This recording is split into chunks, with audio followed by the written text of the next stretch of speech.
श्री स्वामी समर्थ. जय जय स्वामी समर्थ. अवधूत चिंतन श्री गुरुदेव दत्त. तुमचं सर्वांचं स्वामी समर्थ या चॅनेलमध्ये अगदी मनापासून स्वागत. स्वामी महाराज तुमच्या सर्व चांगल्या इच्छा पूर्ण करोत हे स्वामींच्या चरणी प्रार्थना करते आणि आजच्या या व्हिडिओला सुरुवात करते. तर आता बघा की आता दिवाळीही येत आहे आणि दिवाळीच्या आधी आपल्याला प्रत्येकाला घर साफ करावं लागतं. कारण अशी मान्यता आहे की या दिवसांमध्ये देवी लक्ष्मी ही आपल्या घरामध्ये प्रवेश करते. त्यामुळे आपल्या घरामध्ये ज्या काही तुटलेल्या फुटलेल्या वस्तू असतील किंवा जे काही जुने कपडे असतील तर ते आपल्याला घरामध्ये ठेवायचे नाहीत.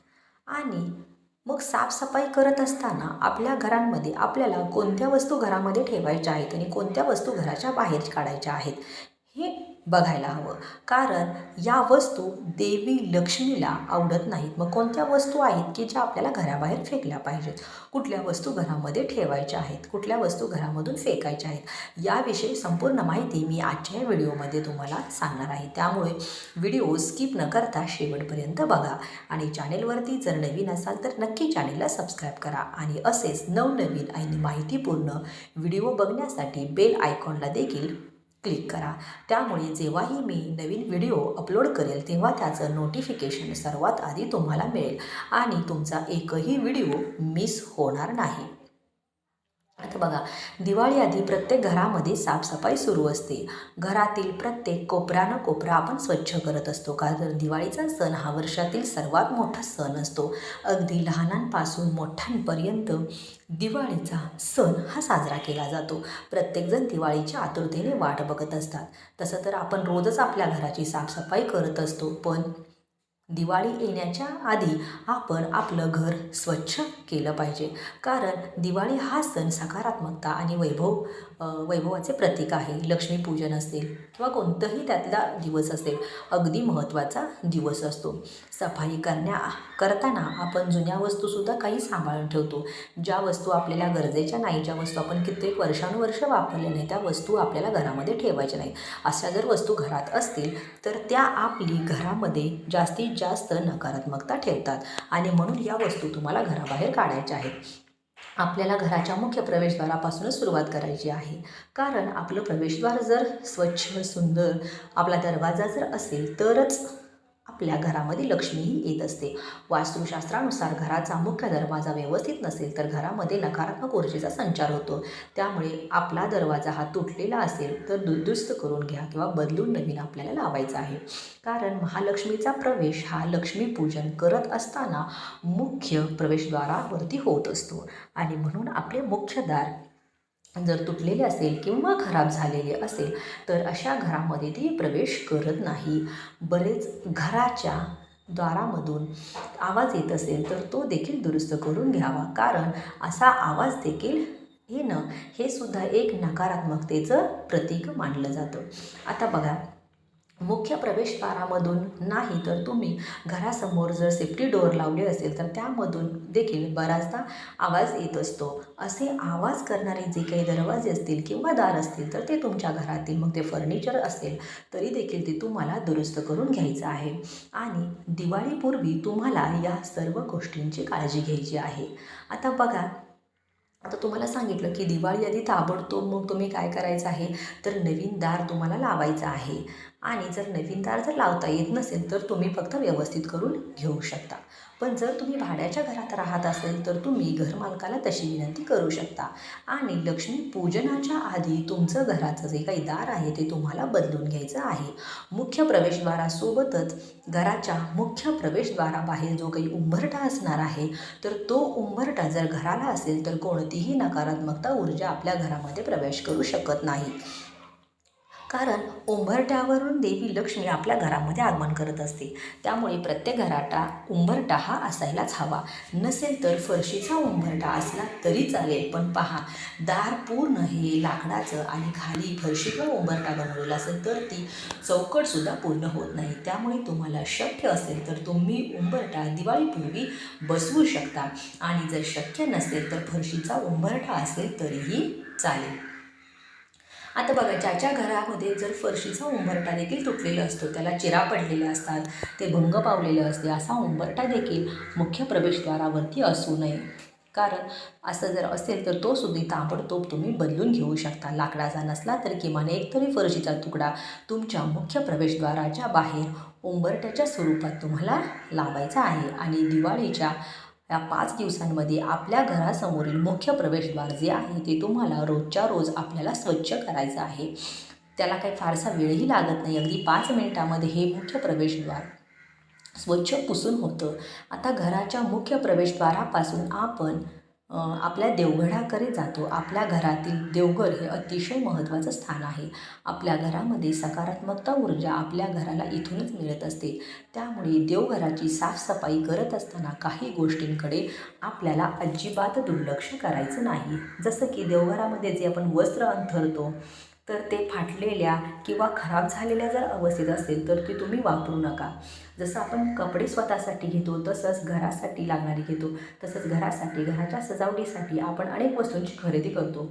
मग आपण देवाकडे का दुर्लक्ष करायला हवं? तर या सर्व गोष्टी तुम्ही नक्की पाळायला हव्यात. आपलं सर्व देवी देवतांचे जुने खराब झालेले अलंकार असतील किंवा वस्त्र असतील तर ते तुम्हाला ताबडतोब बदलायचे आहेत, म्हणजे ते तुम्हाला वापरायचे नाहीत. शिवाय तुमच्या देवघरामध्ये जर देवांचे जर तुटलेले फुटलेले भंग पावलेल्या जर मूर्ती असतील तर अशा मूर्ती देखील तुम्हाला विधिवत विसर्जन करायच्या आहेत. मूर्तींसोबत बरेचशा घरामध्ये तुटलेले फुटलेले महालक्ष्मीचे किंवा देवदेवतांचे फोटो असतील, फ्रेम असतील, तुमची कितीही श्रद्धा त्या देवी देवतांवर असेल, तुम्ही कितीही जर पूजा अर्चा करत असतील तरीसुद्धा त्यातून नकारात्मकताही पसरत असते. आणि यामुळे तुम्हाला देवतांचे आशीर्वाद तर मिळतच नाहीत, पण तुम्हाला त्यांचे दोष लागतात. त्यामुळे या ज्या काही वस्तू आहेत तर त्या तुम्हाला ताबडतोब बाहेर फेकायच्या आहेत. आता देवांना देखील दिवाळीच्या आधी तुम्ही नवीन वस्त्र, नवीन अलंकार खरेदी करून आणू शकता. दिवाळीचा हा सण हा दिव्यांचा असतो. त्यामुळे जर देवघरामध्ये तुम्ही असा दिवा जर ठेवत असाल की जो खूप खराब झालेला आहे, तुटलेला आहे, फुटलेला आहे, तर असा दिवा देखील तुम्हाला दिवाळीपूर्वी ताबडतोब बदलायचा आहे. आता बघा, त्याच्यानंतर जरी तुमच्या घरामध्ये आधीपासून मातीच्या जरी पणत्या असल्या तरीसुद्धा तुम्हाला जरी वापरत असला आणि दिवाळीमध्ये तुम्ही कितीही कॅन्डल्स लावल्या तरी देखील जोपर्यंत मातीचे दिवे तुमच्या घरामध्ये लागत नाही तोपर्यंत देवी लक्ष्मी तुमच्या घरामध्ये प्रवेश करत नाहीत. म्हणून हे जुने दिवे तुम्ही टाकून द्यायचे आहेत. ते स्वच्छ धुवून तुम्ही वापरू शकता. जर ते सुस्थितीमध्ये असतील तर हे दिवे देखील चालू शकतात, पण खूप खराब झालेले असतील तर असे दिवे तुम्हाला घरामध्ये ठेवायचे नाहीत. ते देखील तुम्हाला बदलायचे आहेत. आता त्यानंतर आपण बघतो आपल्या घराचा एक अतिशय महत्त्वाचा भाग म्हणजे आपलं स्वयंपाकघर असेल. कारण स्वयंपाकघरामध्ये देवी अन्नपूर्णाचा वास असतो. स्वयंपाकघराची साफसफाई ही दिवाळीमध्ये व्हायलाच हवी. आपण पितृपक्षामध्ये देखील आपल्या घराची साफसफाई केलेली आहे, भांडे वगैरे स्वच्छ धुवून झालेले आहे, तरी देखील दिवाळीपूर्वी थोडीफार स्वच्छता ही आपल्याला करायला हवी. कारण जी काही धुणं आहेत किंवा जी काही धूळ आहे ते दररोज येत असते आणि ही धूळ स्वच्छ केलेली आपल्या स्वयंपाकघरातील भांड्यांवरती सुद्धा बसत असते. त्यामुळे घरातील प्रत्येक जे काही भांडं आहे ते स्वच्छ असायला हवं. जर तुमची काही स्वच्छता राहिली असेल तर ती सुद्धा तुम्ही दिवाळीपूर्वी नक्की करून घ्या. काही डबे असतील किंवा एखाद्या भागाची स्वच्छता तुमच्या घराची राहून गेली असेल तरी देखील तुम्हाला ती करून घ्यायची आहे. पण स्वच्छता करत असताना काही गोष्टींकडे दुर्लक्ष करायचं नाही. स्वयंपाक खोलीमध्ये अशा बऱ्याच गोष्टी असतात त्या पडलेल्या असतात. त्या आपल्याला कितीही प्रिय असल्या तरी देखील आपल्याला ताबडतोब टाकायचे. त्याच्यामध्ये जुने प्लॅस्टिकचे डबे असतील जे तुम्ही कधीही वापरत नाही किंवा किचनमध्ये खूप दिवस झाले पडलेले काही तुमचे लोणचे असतील किंवा इतर काही पदार्थ असतील किंवा जे तुटल्या फुटलेली भांडी असतील किंवा तुटले फुटलेले कप असतील, हे सुद्धा तुम्हाला बाहेर फेकून द्यायचं आहे. म्हणजेच अशा बऱ्याचशा गोष्टी ज्या गरजेच्या नाही त्या तुम्हाला बाहेर फेकून द्यायच्या आहेत. कारण या गोष्टींमुळे घरामध्ये जास्तीत जास्त नकारात्मकता येत असते. त्यामुळं अशा गोष्टींकडं तुम्ही दुर्लक्ष अजिबात करू नका. त्याच्यासोबत आपल्या घरामध्ये ज्या स्टीलच्या वस्तू असतील, भांडी असतील, तीसुद्धा जी खराब झालेली असतील किंवा चेपलेली असतील किंवा तुटलेली असतील किंवा चिरलेली असतील तर तीसुद्धा तुम्ही टाकून देऊ शकता. आता त्याच्यानंतर पुढचं आहे ते म्हणजे तुमच्या घरामध्ये असणारे कपडे. तुम्ही जे जे कपडे वापरता ते तुम्ही सगळं ठेवू शकता, परंतु जे कपडे तुम्ही अजिबात वापरत नाही असे कपडे तुम्ही एखाद्याला देऊ शकता किंवा फेकून देऊ शकता. पण लक्षात घ्या, जर तुम्हाला कोणाला दान करायचे असतील तर ते देण्याआधी तुम्हाला ते कपडे स्वच्छपणे धुवून घ्यायचे आहेत आणि मगच ते एखाद्या व्यक्तीला द्यायचे आहेत.